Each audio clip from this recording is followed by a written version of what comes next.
భారత ప్రభుత్వం రాబోయే జనాభా లెక్కల్లో కులాల వారీగా జనాభాను లెక్కించాలని నిర్ణయించింది.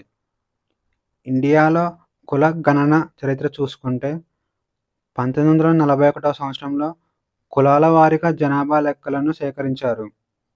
కానీ రెండవ ప్రపంచ యుద్ధం కారణంగా దీనిని ప్రచురించలేదు. 1951 సంవత్సరం నుంచి కుల గణన చేపట్టినప్పటికీ కేవలం ఎస్సీ, ఎస్టీలకు మాత్రమే కుల గణన చేశారు. అప్పటి నుంచే ఓబీసీలకు కూడా కుల గణన చేపట్టాలని డిమాండ్ ఉంది. అసలు కుల గణన ఎందుకు? దానివల్ల లాభాలేంటి? రిజర్వేషన్ల కోసం అలాగే సంక్షేమ కార్యక్రమాలను సులువుగా అందించడానికి కుల గణన ఉపయోగపడుతుంది. కుల గణన ద్వారా వెనుకబడిన వర్గాలను గుర్తించి వారి అభివృద్ధికి దోహదపడుతుంది.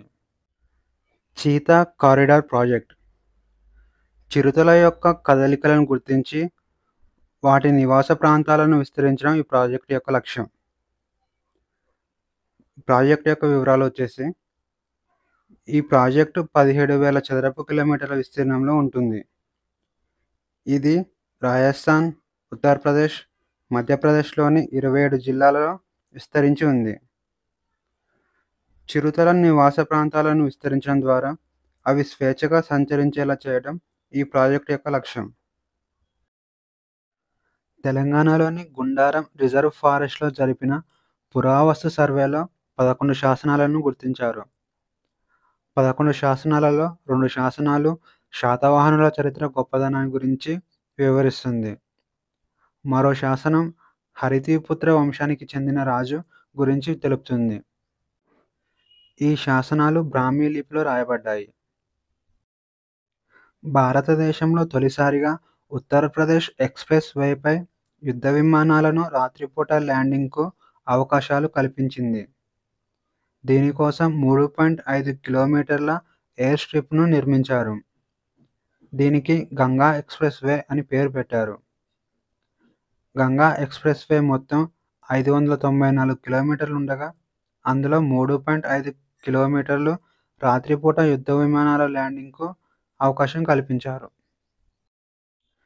ఇటీవల మహారాష్ట్ర ప్రభుత్వం లండన్‌లో జరిగిన వేలంపాటలో 1వ రఘోజీ భోంస్లే యొక్క కత్తిని విజయవంతంగా సొంతం చేసుకున్నారు. అంతర్జాతీయ వేలం నుంచి మహారాష్ట్ర చారిత్రక వస్తువును సొంతం చేసుకోవడం ఇదే మొదటిసారి. దాదాపు 47.15 లక్షలకు ఈ కత్తిని సొంతం చేసుకున్నారు. 18వ శతాబ్దంలో మరాఠా సామ్రాజ్య నాయకుడిగా ఎదిగాడు. భోంస్లే మరాఠా పాలనను ఒడిషా, బీహార్, పశ్చిమ బెంగాల్, ఉత్తరప్రదేశ్, మధ్యప్రదేశ్, ఛత్తీస్‌గఢ్ ప్రాంతాలకు విస్తరించాడు. ఇక ఈరోజు క్వశ్చన్స్ వచ్చేసి ఇటీవల వార్తల్లో కనిపించిన మకాలు పర్వతం ఏ 2 దేశాల మధ్య ఉంది? ఏ. ఇండియా మరియు నేపాల్, బి. నేపాల్ మరియు టిబెట్, సి. ఇండియా మరియు భూటాన్, డి. ఇండియా మరియు చైనా.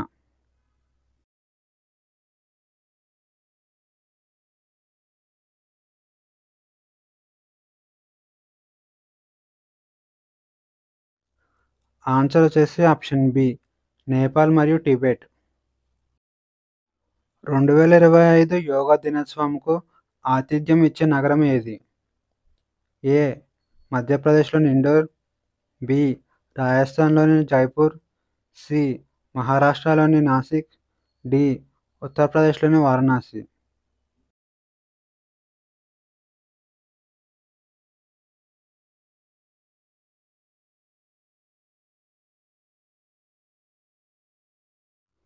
ఆన్సర్ వచ్చేసి ఆప్షన్ సి మహారాష్ట్రలోని నాసిక్. పలామూ టైగర్ రిజర్వ్ కోసం ఇటీవల పూర్తిగా తరలించబడిన గ్రామం పేరు ఏమిటి? ఏ. బుర్హా, బి. జైగిర్, సి. లతేహార్, డి. బెట్లా.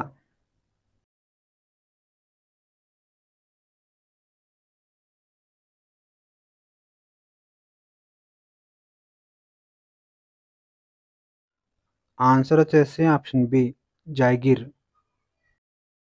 మే 2025 మేజర్ ధ్యాన్ చంద్ ఖేల్ రత్న అవార్డును అందుకున్న బ్యాడ్మింటన్ ఆటగాళ్ళు ఎవరు? ఏ. పివి సింధు మరియు సైనా నెహ్వాల్.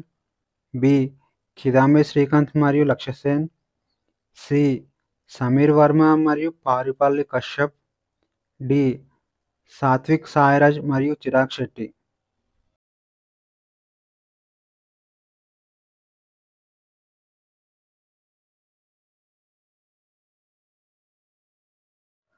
ఆన్సర్ వచ్చేసి ఆప్షన్ డి. సాత్విక్ సాయిరాజ్ మరియు చిరాగ్ శెట్టి. భారతదేశంలో మొదటి సర్టిఫైడ్ గ్రీన్ మున్సిపల్ బాండ్ను జారీ చేసిన జాతీయ నగరం ఏది? A. Pune. B. Indore. C. Ghaziabad. D. Bengaluru.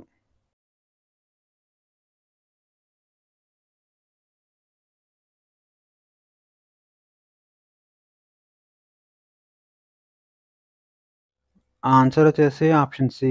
Ghaziabad.